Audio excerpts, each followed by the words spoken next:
ராகுவுக்கு வந்து திடீர்னு வந்து குரல் வந்து சரியில்லாமல் போயிடுது. அவருக்கு ரொம்ப த்ரோட் இன்ஃபெக்ஷன் அதிகமானதால் அவரால் பேச முடியாத நிலைமைக்கு தள்ளப்படுறாரு. இதனால் வந்து அவர் வந்து யாருமே வீட்டில் வந்து அவர் சொல்கிறது புரியாமல் இருக்காங்க. ஆனால் அபி மட்டும் கரெக்டாக புரிஞ்சுக்கிட்டு எல்லாருக்கிட்டையுமே வந்து அவர் என்ன பேசலாம்னு சொல்லிட்டு சொல்கிறாங்க. இதனால் அபி வந்து ராகு கூட ஆஃபீஸ்க்கு போட்டோம். அங்கே வந்து எல்லா ஃபைலுமே வந்து பண்ணுறதுக்காக ரொம்ப கஷ்டப்படுவார் ராகு ராகு அதனால் அங்கே போயிட்டு அபி உதவி பண்ணுறோம் அப்படின்னு சொல்லிட்டு பாட்டி முடிவெடுக்கிறாங்க. சரின்னு சொல்லிட்டு அபி ரொம்ப சந்தோஷப்பட்டு கூட போகிறாங்க. அப்போ கரெக்டாக வக்கீல் அங்கே வராரு. அவர் சில பேப்பர்ஸ் கொடுக்குறாரு. அதை பார்த்துட்டு ராகு வந்து யார்கிட்டையும் எதுவும் சொல்லாமல் எதுக்காக வக்கீல் வந்தால் சொல்லாமல் ரகசியமாக எடுத்து வைக்கிறாரு. இதை பார்த்துட்டு இருக்க முரளி வந்து இதில் இந்த பேப்பர்ஸில் ஏதோ விஷயம் இருக்குது, இவன் ஏன் இதை எடுத்து வச்சா ஒன்றும் புரியலையே, இதை கண்டுபிடிக்கணும் அப்படின்னு சொல்லிட்டு யோசிக்கிறாரு.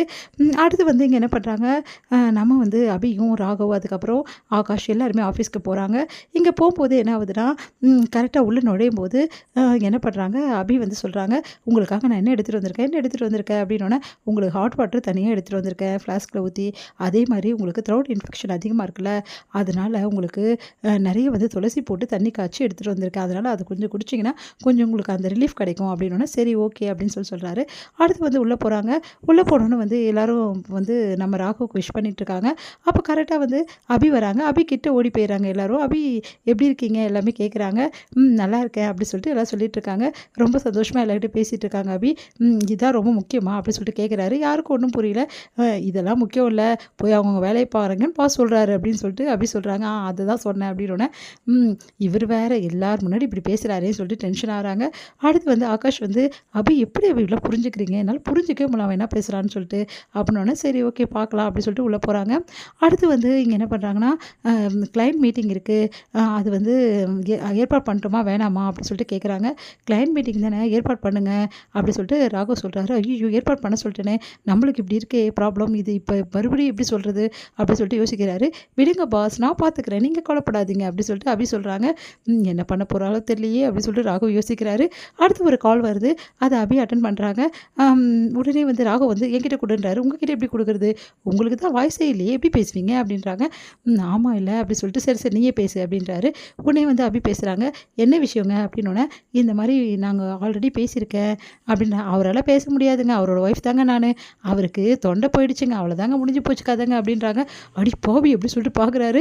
உடனே நீங்கள் என்ன சொல்கிறீங்க அப்படின்றாங்க அவங்க.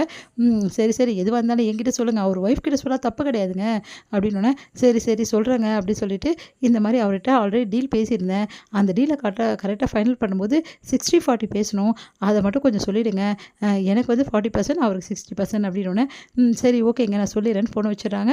ராகு வந்து சரி என்ன சொன்னாங்க அப்படின்னோடனே, அதெல்லாம் சொல்ல முடியாது. என்னது சொல்ல முடியாதா? ஆமாம் சொல்ல முடியாது. எதனால் சொல்ல முடியாதுன்றாரு. எனக்கு இதுக்கெல்லாம் ஒரு கிஃப்ட் கொடுங்க, நான் சொல்கிறேன், இது வரைக்கும் எனக்கு கிஃப்ட் ஏதாவது கொடுத்துருக்கீங்களா, அதனால் இப்போ ஒரு சின்ன கிஃப்ட் கொடுங்க, நான் வேணால் சொல்ல ட்ரை பண்ணேன், இல்லைன்னா கிஃப்ட் வாங்கி தரேன்னு ப்ராமிஸ் ஆகுது பண்ணுங்க அப்படின்றாங்க. அதை கேட்டு ராகு செமையாக டென்ஷன் ஆகிறாரு. இவளுக்கு இந்த நேரத்தில் தான் கிஃப்ட் வேணுமா அப்படி சொல்லிட்டு, ப்ராமிஸ் பண்ணுங்க பாஸ் அப்படின்னோடனே ப்ராமிஸ் பண்ணுறாரு. சரி ஓகே இப்போ போதுமா, இப்போ சொல்லு அப்படின்னோடனே அந்த விஷயத்த சொல்கிறாங்க.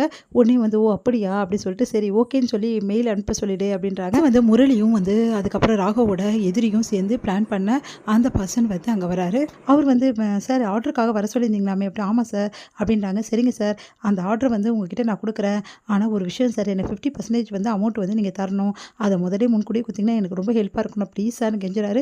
சரிங்க நான் தரேன் அப்படின்னு சொல்லிட்டு ராகவ் வந்து சொல்கிறாரு. 50% வந்து இப்போ நீங்கள் கொடுத்துருங்க, அதுக்கப்புறமா முடிஞ்சோடனே மீதி வேலை கொடுத்துருங்க அப்படின்னோடனே, சரிங்க அப்படின்றாரு. அதை அபி தடுக்கிறாங்க. அதெல்லாம் தர முடியாதுங்க, வேலையை பார்த்துன்னு போங்க அப்படின்றாங்க.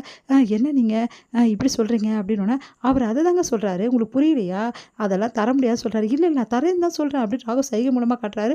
அவர் வேறு எதோ சொல்கிறாருங்க, அதெல்லாம் தர முடியாது, முதல்ல இடத்த காலி பண்ணுங்கள், காசெல்லாம் கேட்குறீங்க, சரிங்க சரிங்க சரிங்க காசெல்லாம் நான் கேட்கல, ஆனால் இந்த ஆர்டர் வந்து நீங்கள் இந்த டைமில் வந்து ரெடி பண்ணி வைங்க. அது எப்படிங்க ரெடி பண்ணி வைக்க முடியும், நீங்கள் எந்த அமௌண்ட்டும் கொடுக்கல, எங்களுக்கு எந்த இதுவுமே செய்யலை, நீங்கள் கொடுத்த ஆர்டருக்கு வந்து பணமாவது கொடுக்கணும், நீங்கள் எங்ககிட்ட பணம் கேட்குறீங்க, எப்படி உங்களுக்கு ரெடி பண்ணி வைப்பாங்க, அதெல்லாம் முடியாதுன்னு சொல்கிறாருங்க அப்படின்னோடனே, என்னங்க நீங்கள் இப்படி சொல்கிறீங்க, முதல்ல கிளம்புங்கன்றாங்க.